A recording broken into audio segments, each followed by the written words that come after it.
Hello everyone, this is Rubel from eTech Support. Today I'm going to show you how to map or connect a network drive into your computer.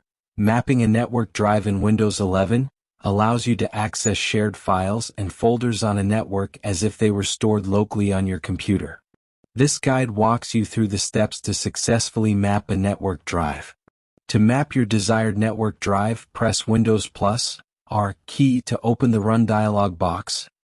After opening the Run dialog box, type / in your computer name or network drive IP address. In my case, I am typing here / with computer name. Click on OK. Now right-click on your preferred folder. Click on Map Network Drive. Click on Finish and see the magic. Now you can access your network drive from this PC.